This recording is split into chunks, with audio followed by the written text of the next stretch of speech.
नमस्कार, मी आहे प्राध्यापक डॉक्टर संदीपान जगदाळे। सर्वप्रथम तुम्हाला होळीच्या खूप साऱ्या शुभेच्छा। मित्रांनो, आजच्या या व्हिडिओमध्ये होळी नेमकी का साजरी केली जाते, त्याच्या पाठीमागची पुराणकथा कुठली आहे, त्याचबरोबर त्याचं वैज्ञानिक कारण काय आहे, होळीच्या भोवती फिरत असताना नेमकं का बोंबलायचं आहे आणि रंगपंचमी कशा पद्धतीने साजरी केली जायची आणि आता कशा प्रकारचं त्याचं स्वरूप आलेलं आहे, या सगळ्या प्रश्नाची उत्तरं आजच्या या व्हिडिओमध्ये मी देणार आहे। सर्वप्रथम होळिकोत्सवाची जी कथा आहे ती नेमकी कशी होती ती मी तुम्हाला सांगतो। की झालं असं, हिरण्यकश्यप अतिशय पराक्रमी अशा प्रकारचा हा राजा होता आणि तो स्वतःला देव मानायचा।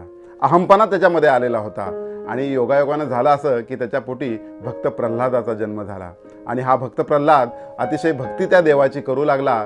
परंतु हिरण्यकश्यपला मात्र ते मान्य नव्हतं आणि मग हिरण्यकश्यपने असं ठरवलं की आपल्या पोराला आपली बहीण जी आहे होलिका तिच्या मांडीवर बसवावं आणि तिला आगीमध्ये पाठवावं। आणि विशेष असं होतं की त्या होलिकाला अग्नीपासून संरक्षण होतं, अग्नीपासून तिला कुठली इजा होत नव्हती किंवा तिला कशाही प्रकारे ती जळत नव्हती। आणि अशा स्थितीमध्ये ज्यावेळेस त्या चिमुकल्या भक्त प्रल्हादाला होलिका आपल्या मांडीवर घेऊन बसली तर त्यावेळेस खरं तर झालं असं की त्या भक्तीचा विजय झाला आणि होलिका त्या ठिकाणी तिचं दहन झालं आणि या माध्यमातून आनंदोत्सव साजरा करावा।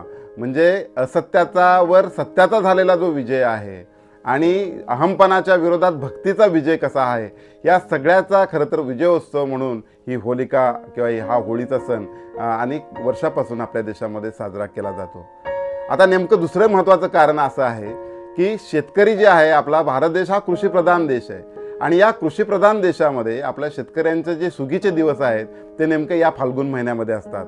अतिशय आनंदानं तो त्या ठिकाणी नांदत असतो। जे धान्य मस्त आलेलं आहे त्या धान्याला काढून हा एक आनंद उत्सव त्या ठिकाणी साजरा केला जायचा। मग हुळा भाजणं, हरभरे भाजणं किंवा गव्हाच्या ओंब्या भाजणं, हुरडा भाजणं, अशा सगळ्या गोष्टी त्या होळीच्या माध्यमातून केल्या जायच्या। खोबरं भाजून त्या ठिकाणी खाणं, तर या सगळ्या गोष्टी आरोग्यासाठी सुद्धा अतिशय हितकारक होत्या आणि त्यामुळे सुद्धा आपल्याकडे होळी केली जाते।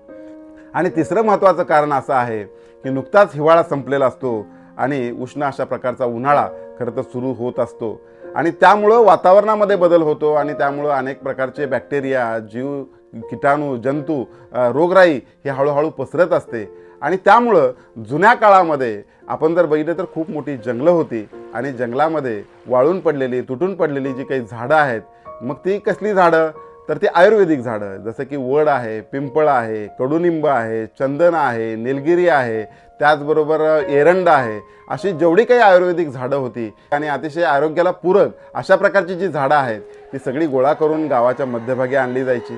त्यानंतर अतिशय छान पद्धतीने त्याला सजवलं जायचं आणि त्यानंतर मग त्यामध्ये ज्याप्रमाणे एखाद्या यज्ञामध्ये समिधा अर्पण केली जाते त्या पद्धतीने त्याच्यामध्ये कापूर आहे, ऊद आहे, दही, दूध आहे, तूप आहे, या सगळ्या गोष्टी त्यामध्ये टाकल्या जायच्या आणि ती होळी पेटवली जायची।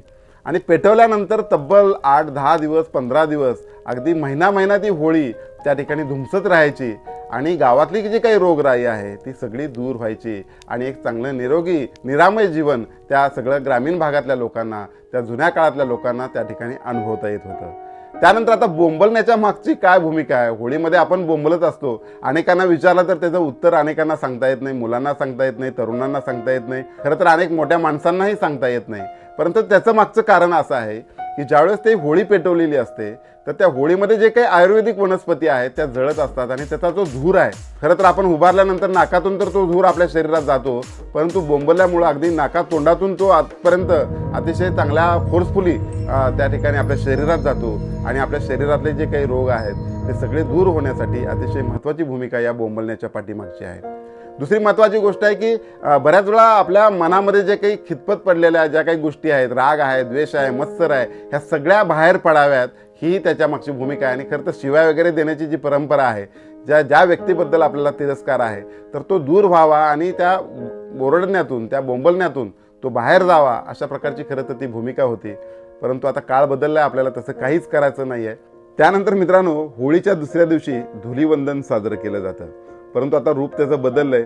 पण जुन्या काळामध्ये किंवा मी लहान असताना मला आठवतं की होळीमध्ये जी काही राख जमा झालेली आहे त्याच्यामध्ये पाणी घालायचं आणि ते अंगावर शिंपडायचं आणि त्याच्याही मागचं शास्त्रीय कारण असं होतं की त्या माध्यमातून आयुर्वेदिक अशा प्रकारची जी काही त्या ठिकाणी धूळ झालेली आहे किंवा जी राख झालेली आहे ती आपल्या शरीरावर जावी आणि आपल्या शरीरावर जेवढे काही त्वचा रोग आहेत ते सगळ्या त्वचा रोगाचं निराकरण व्हावं, हा उदात्त हेतू त्या ठिकाणी होता. त्यानंतर आता रंगपंचमी का साजरी केली जायची आणि त्याचं स्वरूप कसं होतं याबद्दल मी तुम्हाला सांगतो.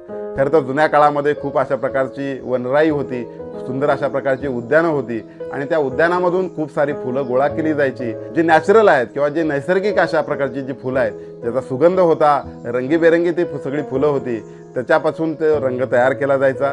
त्याच्यामध्ये खरं तर छान पद्धतीने चंदन घातलं जायचं, हळद घातली जायची आणि खरं तर ही आयुर्वेदिक आणि अतिशय औषधी अशा प्रकारच्या या वनस्पती आहेत. म्हणजे अमेरिकेने पेटंट घेतल्यानंतर आम्हाला कळतं की हळदी हे अँटीबायोटिक आहे आणि तोपर्यंत आपल्याला कळत नाही. आणि म्हणून हळद आणि चंदन आणि ह्या नैसर्गिक फुलांचा रंग त्या ठिकाणी घातला जायचा आणि खूप छान पद्धतीने हे रंग खेळले जायचे. त्या फुलाच्या रंगामुळं तुमची त्वचा अतिशय चांगली प्रकारची तजेलदार होत होती आणि चंदन आणि हळदीमुळं अतिशय चांगल्या प्रकारची तुमची जे काही स्किन डिसीज आहेत किंवा जे त्वचा रोग आहेत ते दूर होण्यासाठी त्या ठिकाणी मदत होती. पण आता मात्र होळीचं स्वरूप मात्र सगळं बदलून गेलेलं आहे. अनेक वेळा खरं तर आपण त्या ठिकाणी कचरा जाळत असतो, त्यामुळं आपलं पर्यावरणाचा रक्षण होण्याच्या ऐवजी पर्यावरणाला घातक अशा प्रकारचा धूर निर्माण होतो. अनेक ठिकाणी तर मी बघितलेलं आहे की तिथं टायर जाळले जातात. एवढं वाईट प्रदूषण जगाच्या पाठीवर कुठंच होत नाही अशा प्रकारचं प्रदूषण या होळीच्या निमित्तानं टायर जाळल्यामुळं होतं, तर ते आपल्याला त्या ठिकाणी करायचं नाही आहे. त्याच्यानंतर दुसरी महत्त्वाची गोष्ट आहे की आता झाडं तोडणं तर आपल्याला शक्यच होणार नाही आणि झाडं तोडणं हे काय आपल्या पर्यावरणाच्या दृष्टीने हितकारक होणार नाही. त्यामुळं आपल्याला गवऱ्या आहेत, त्या गवऱ्या घेऊन आपल्याला चंदन वगैरे अशा गोष्टी त्या ठिकाणी ऊद वगैरे कापूर घालून आपल्याला होळी आपण छान पद्धतीने साजरी करू शकतो. एरंडाचं पान आपण आजही ठेवतो, तर ते आपल्याला ठेवता येऊ शकतं का त्याचाही प्रयत्न करायचा आहे.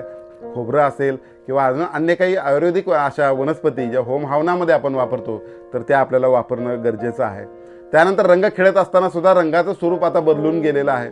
खरं तर जे नैसर्गिक रंग फुलाचे होते ते आता कुठं तर हरवून गेलेले आहेत आणि त्याच्या जागी आलेले आहेत आता रासायनिक अशा प्रकारचे रंग, जे तुमच्या शरीराला अतिशय घातक आहेत. एवढंच नाही तर अनेक वेळचे डोळे आदू होऊ शकतात, तुमच्या स्किनला त्या ठिकाणी इजा होऊ शकते. तर अशा प्रकारचे रंग आता वापरणं खरं तर गरजेचं नाही, तर त्याचंही आपण भान राखूया. त्यानंतर त्या दिवशी होळीच्या दिवशी थंडाई केली जाते. त्यामध्ये खसखस दूध आणि छान असं स्वाद त्याचा खूप चांगला असतो, तो घ्यायचा असतो खरं तर. परंतु अनेक वेळा त्यामध्ये भांग मिसळलं जातं आणि त्यामुळे एक वेगळ्या प्रकारची नशा येते. तर तशा प्रकारची नशा पण आपल्याला आता आधुनिक काळामध्ये करण्याची गरज नाही. अनेक लोक मद्यप्राशन करत असतात, त्याचबरोबर भक्ष अशा प्रकारचं भक्षण त्या दिवशी करत असतात. तर अशा पद्धतीने कुठल्याही प्रकारच्या वाईट मार्गाचा अवलंब न करता अतिशय आनंदानं, अतिशय उत्साहवर्धक आपल्याला ही होळी साजरी करायची आहे. खरं तर होळी ही निसर्गाला जपण्याचं एक माध्यम आहे. रंगपंचमीच्या मागचा अजून एक उद्देश आहे की आयुष्यामध्ये रोजचा दिवस सारखा न येता प्रत्येक 7 दिवसाचे 7 रंग आपल्या आयुष्यामध्ये आले पाहिजे. कालच्या दिवसापेक्षा उद्याचा दिवस चांगला कसा येईल, उद्याच्यापेक्षा परवाचा दिवस किती चांगला येईल आणि असे रंग भरण्याचा खरं तर हा उत्सव आहे असं आपल्याला म्हणता येईल. आणि केवळ रंग म्हणजे बाहेरचे रंग नाहीत मित्रांनो, तर ते आंतरिक जे रंग आहेत ते खरं तर विकसित व्हायला पाहिजे. मग तुमचा सद्गुण आहे, सदाचार आहे, प्रामाणिकता आहे, त्यानंतर प्रेम आहे, आपुलकी आहे, जिव्हाळा, असे कितीतरी रंग आयुष्यामध्ये आहेत.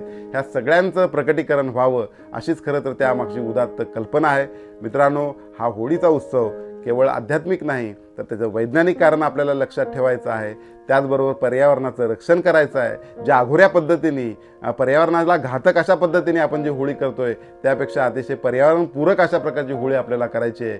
आणि तुमच्या आयुष्यामध्ये असे सप्तरंगाची उधळण होत राहावी अशा सदिच्छा व्यक्त करतो. आणि हा व्हिडिओ नव्या पिढीपर्यंत नक्की पोचवा, ज्या माध्यमातून आपली संस्कृती टिकेल. धन्यवाद. जय हिंद, जय महाराष्ट्र.